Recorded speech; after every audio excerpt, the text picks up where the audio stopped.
যাচ্ছি। আমরা তো রেডি তো সবাই? হ্যাঁ, ইনশাআল্লাহ আমরা শুরু করে দেব। আমরা এক সাইড হয়ে বসি আর এখানে প্রথম ক্লাসটা কে নেবে? প্রথম ক্লাসটা মাশাআল্লাহ নাম করতে হবে।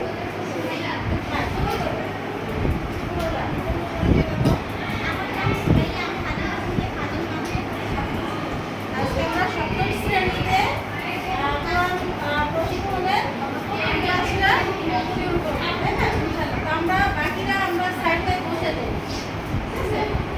তোমরা মনোযোগ দিয়ে ক্লাসটা করবে ইনশাআল্লাহ। ব্যাক সাইডে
সবাই লিখেছো?